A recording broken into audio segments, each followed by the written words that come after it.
तुमने इस देश में एक भी मस्जिद अपने हाथ से नहीं बनाई, तुमने हर मंदिर तोड़ा और उसके ऊपर गुम्मद बना दी, तुमने कुछ नहीं बनाया।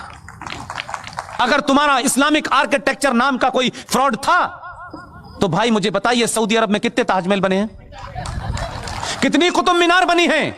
झूठे मक्कारों, किसी के मकान पे कब्जा करके नेम प्लेट लगाने से तुम्हारा मकान नहीं हो जाता।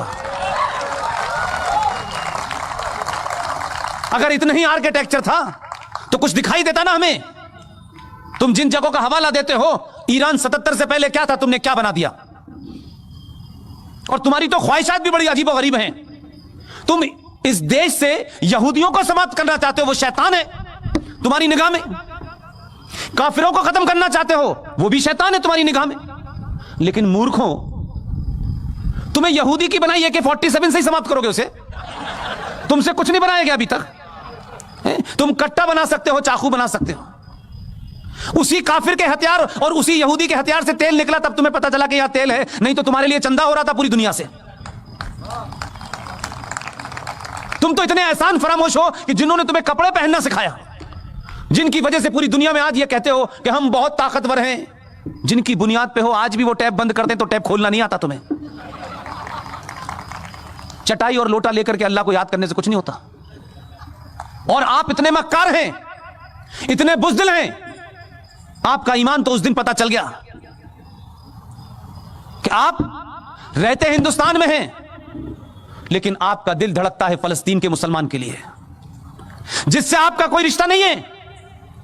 लेकिन अगर फलस्तीन के मुसलमान के लिए भारत की सरकारों पर दबाव बनाया जाए कि साहब फलस्तीन के हकों की, उनके मानव अधिकारों का हनन हो रहा है, तो हम इजराइल से संबंध नहीं रखना चाहिए। आपने भारत की बौनी सरकारों के सामने दबा दिया होगा, डरा दिया होगा, या भारत की सरकार इजराइल के साथ संबंध न रखे, क्योंकि आपको तकलीफ होती है कि वहां जो आतंकवादी हैं, जो हमास है, जो इजराइल के लोगों से लड़ती है। आप मुझे बताइए, आपकी सारी ईमानदारी, आपकी ताकत कहां चली गई, जब इसी मुल्क के बॉर्डर से लगता हुआ एक मुल्क है चीन,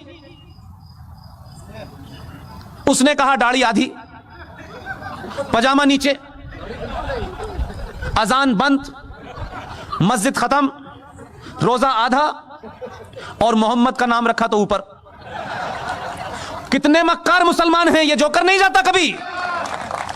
ये कहे हिंदुस्तान में खड़े होकर के कि ईरान के अंदर, चाइना के अंदर मुसलमानों के साथ बड़ी नाइंसाफी हो रही है, यहां से कहोगे यहीं से उठवा लेगा वो। एक लफ्ज नहीं बोले।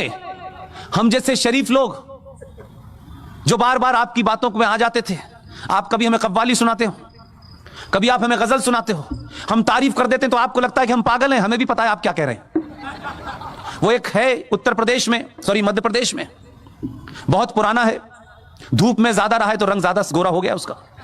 बात बात में शेर बताता है, ये किराएदार हैं, हम मकान मालिक हैं, जिन्हें क्या क्या शेर पड़ता है वो। रोज हमको बताता है हमारे बाप का मुल्क नहीं है, तुम्हारे बाप का मुल्क नहीं है।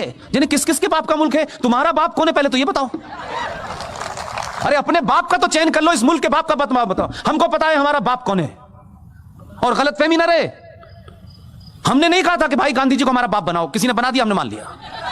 हम आज भी नहीं मानते, वो एक लीडर थे, बस इतना ही बर है, ये हमारे ऊपर थोप दिया गया।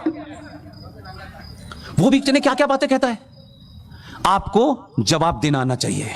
ये जो ताकतें हैं जिन्होंने इस देश में हिंदू मुस्लिम भाईचारे की आड़ में इस देश को मुसलमानों ने खोखला कर दिया,